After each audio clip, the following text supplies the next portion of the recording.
Hi everybody, this is Meg from AIM Fitness Online and I am here with Nathan. Hello. And right now we are here at Sports 4 and I'm really excited because I'm officially announcing our partnership, AIM Fitness, along with Sports 4. So you're probably wondering, all right, what is a partnership and also who is Sports 4? So Nathan, great to have you here. Oh, thank you. And we'd love to hear a little bit about what you guys offer and what is Sports 4 all about? So Sports 4 is a bit of a unique business in that we're not just like any run-of-the-mill sports store. We specialize in fitting footwear for people that are going through rehab process for elite runners. But basically we've become renowned because of our thoroughness in that fitting process. So understanding basic foot anatomy, understanding ailments that affect the foot and how they relate to footwear specifically. So I always preface by saying we're not medical professionals. So we're not here to cure your ailments, but we understand how footwear can play a role in the healing process and how improper fitting footwear can contribute and exacerbate a lot of issues that we run into. So what a lot of our clientele come from are medical referrals from physiotherapists, chiropractors, podorthists predominantly, orthopedic surgeons, but we've kind of amassed this small network within the city of people that trust our services because of that thoroughness and because we're not here to make a sale. Like ultimately, I'd rather put you in a cheaper shoe that fits and addresses all your needs than to sell you something expensive. I don't think that expensive necessarily means better. But I think that fit and making sure we're addressing all your needs on an individual basis is going to be more important going forward. So Sports 4 has been in the community since 1982.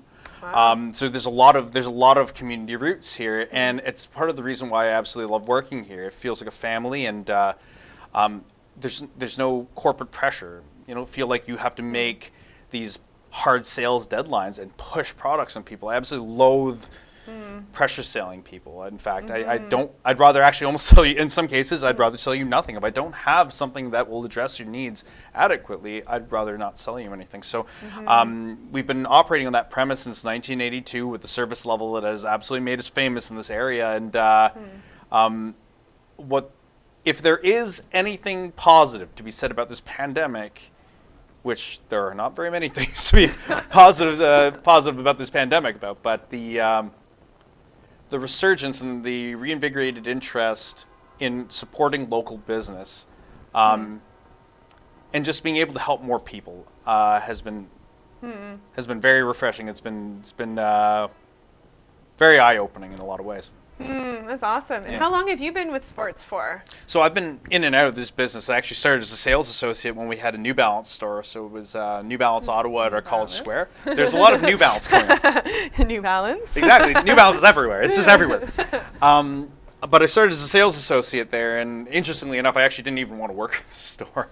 A few of my friends worked at that location, and I was working in restaurant business at the time, and I just graduated from college, and the manager of that store I'd gotten to know through our mutual interest in cars and whatnot, and he was very much pushing. He's like, if you ever want a job, you should come work here. And I remember looking around and I'm not really into footwear, and at the time New Balance's footwear was kind of interesting looking, and I wasn't really into the styling, so I wasn't overly interested. And then my friend explained the processes that are involved in our fitting.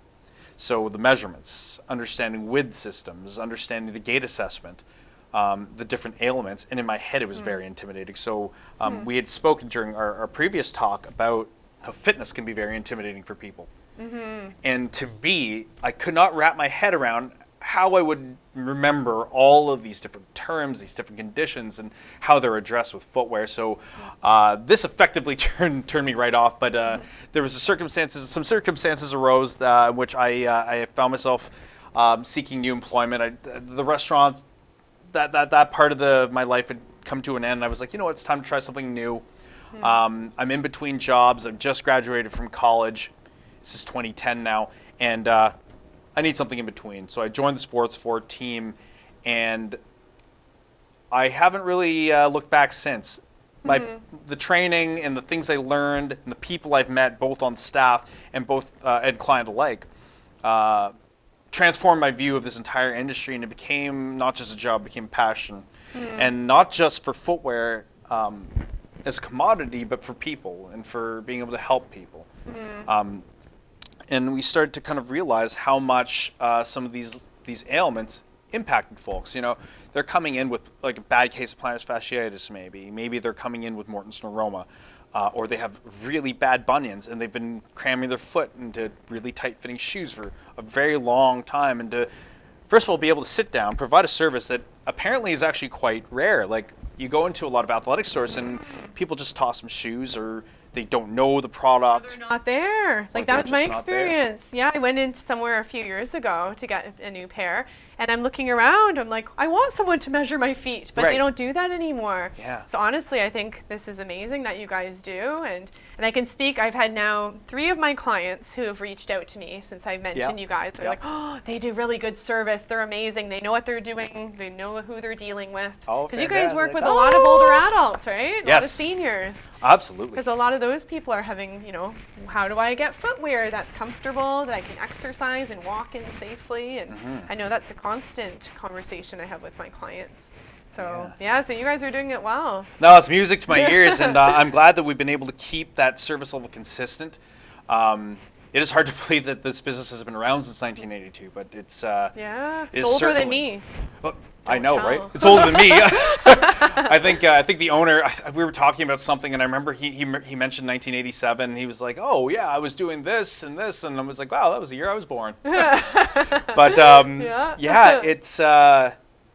it's a very special place. You'd be very surprised to hear how many people come into our store, and as soon as you bring out the branding device, which is essentially the measuring tool that we use, people are like, I haven't seen one of those in years. I haven't had my foot measured in years. And some of these people are like in their 50s. Wow, yeah. They're like, I don't remember the last time I ever got my foot measured, and they assume that their foot is the exact same size, and then you measure them on this objective measuring device. Right. And they thought they were a 9, and now I'm sorry to say you are an 11. And perhaps wearing a size 9 shoes has contributed to some of the ailments that you have. So, wow.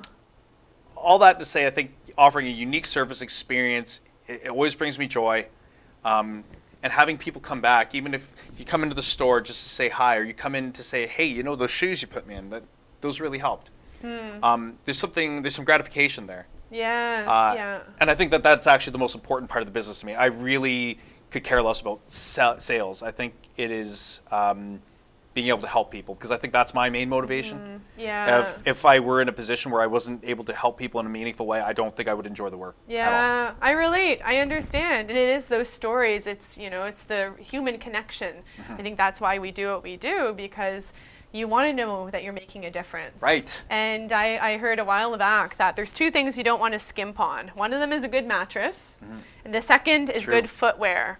And someone told me that, you know, ages ago, they said, do not skimp, pay good money, because, you know, this is what keeps us going. And, you know, it keeps you, it supports you, it's, you know, affects your posture, it affects, you know, if you do have any foot issues or pain, you know, it can make a world of a difference. So you're so right. Yeah, so that's great. Now, is there anything when choosing foot? Because look at all the footwear, and you know, a lot. I'm getting all distracted by these beautiful colors, so thinking pretty. about how each one would go with all of my outfits. Yep. But, you know, what is something to consider when people are thinking, okay, well, first of all, before we go there, how do you know when you need a new pair of shoes? Because I know there's a lot of people on my YouTube channel, a lot of people who are saying, I've had this pair for 20 years and it fits my feet.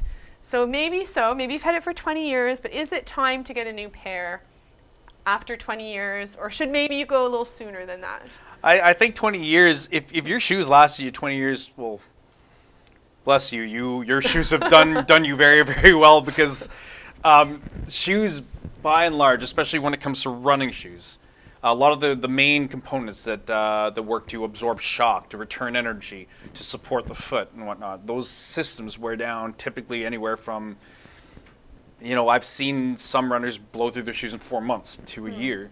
And it sounds like you're going to have to replace them very frequently, so I can see how that's a bit daunting. But you really can't rely on the protective elements of the shoe to adequately absorb shock after about a year of regular use. Okay. And when I say a year, it's stretching it. So basically what I'm talking about are these foam cushioning systems here. We call this the midsole. And predominantly compounds such as EVAs, so ethylene vinyl acetate, or polyurethanes, or different thermoplastics like that are used to absorb shock in different capacities and return energy in different capacities to the user. Okay. So that energy return is part of why running shoes are very, very helpful when it comes to people that do distance running. It's not us just doing all the work. There's a little bit of a spring to it. Now, imagine over time this foam packing down, and then eventually what happens is it does not rebound into its normal parameters anymore. And that's essentially what we call something called compression set. That's when the foam is effectively bottomed out and you feel like you're kind of walking on the ground. You feel like your steps are labored with your walk and with your run. Right. And it doesn't necessarily mean that your shoes are done yet.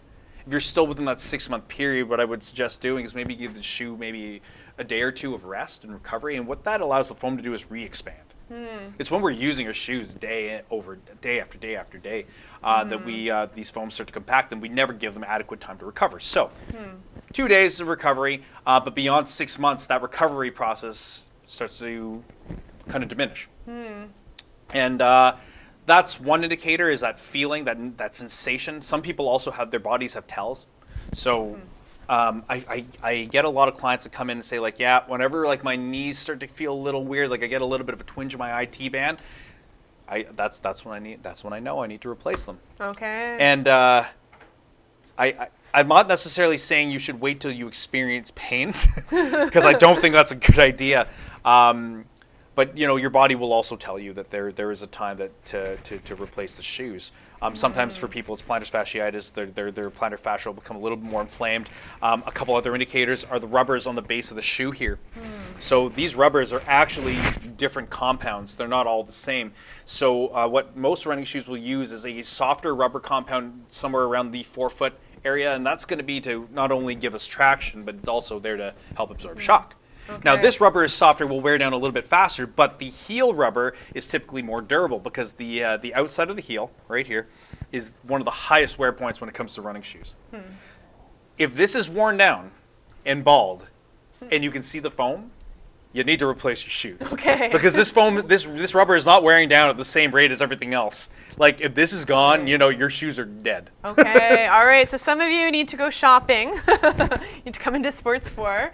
Okay, that's so interesting. And it's true, like, I think we just get used to wearing our running shoes. We don't always think about, you know, looking at, examining them and seeing, or thinking how many years we've actually had them. Yep.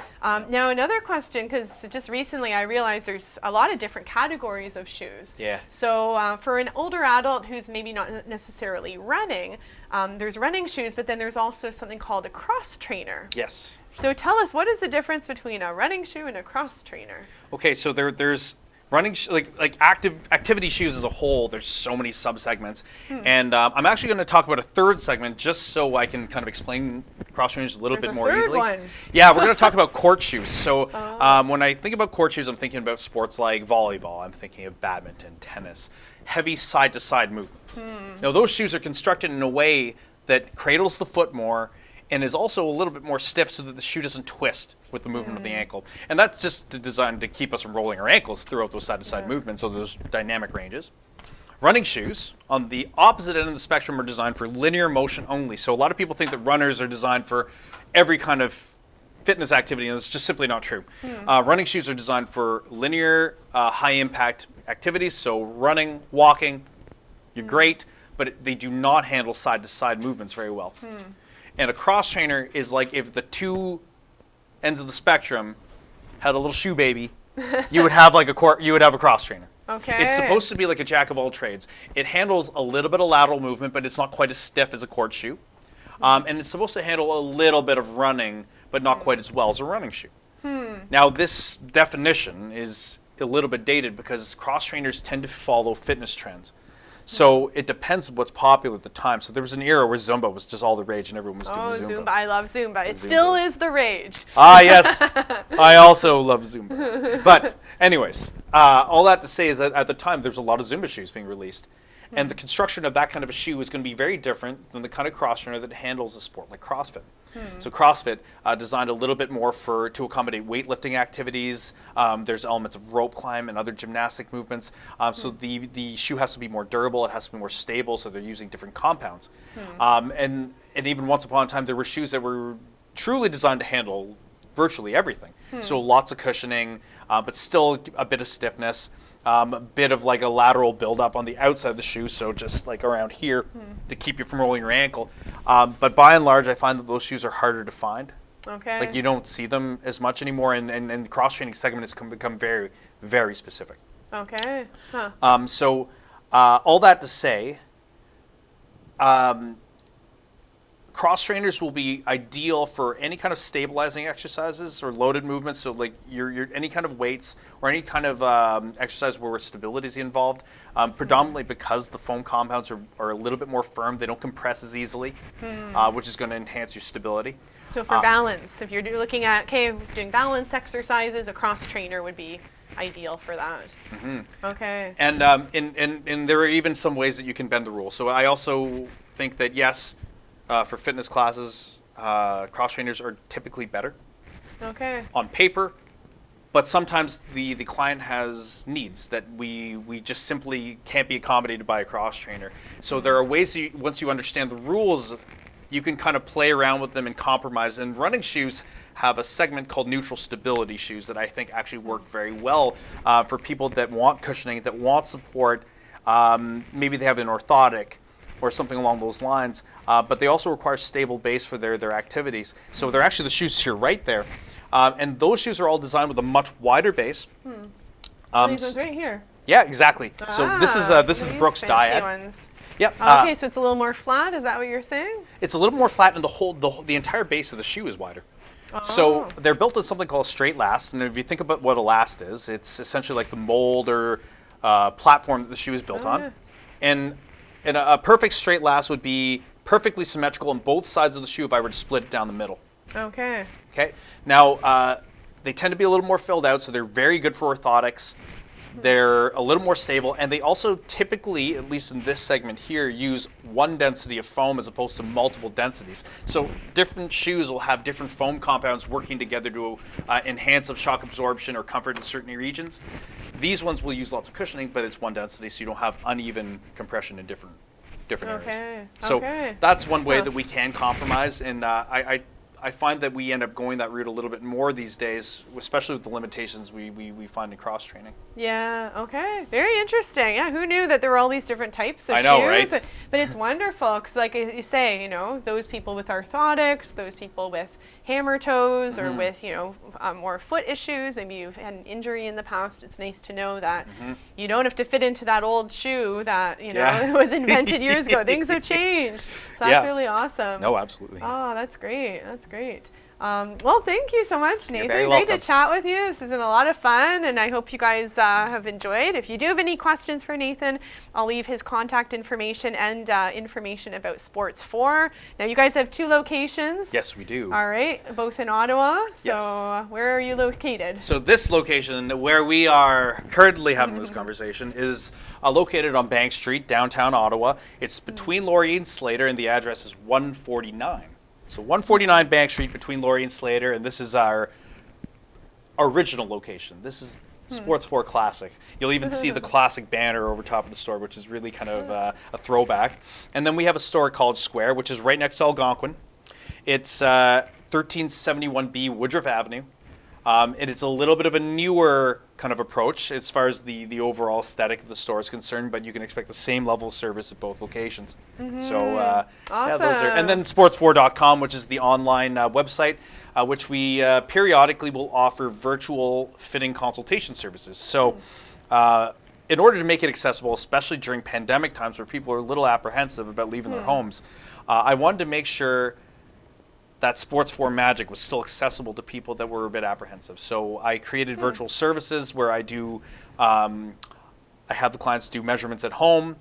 I take them through a virtual gait assessment, and then we go through our online inventory and kind of determine, what might best suit their needs. It's not as effective, I think, as an in-person fitting, but we want to make sure our services are accessible. The assessments are free, though they aren't available all the time, because as we come out of this pandemic and we open up our stores more, it's much better to have people in person for the fittings. But so would that work if there's someone outside of Ottawa who said, hey, I would love to have your expertise, and could you ship some shoes? Absolutely. Okay. Yeah, absolutely. Okay. In fact, so it's good for us to know. Yeah, it's very good for people that are across the country that want a fitting or want consultation. Even if they don't want a fitting, they just want to ask and pick our brains about the type of shoes they're getting into. Yeah. You know, it's our way of expanding without necessarily opening more stores. Yes, Yeah. and I think that's awesome. Like, you guys have really very smart to do that during the pandemic. I really, did, right? definitely. It's like, how can you help people? Well, why not make it virtual? Definitely That's save their awesome. bacon. Very creative. Just watch, make sure they do their measurements correctly. But Yeah, absolutely. yeah. Oh, that's great. That's great. So interesting. All right, and then you guys are on very active on Instagram as well. Yes. So those who want to connect on Instagram can always do that too. So I'll leave your contact information below. But yeah, thanks again. This has been thank you lots so of much. fun. Yeah, it's a nice blast. to hear and learn a lot more about our feet and all about the shoes too. So thanks everyone for tuning in. We'll see you later. Bye. Bye.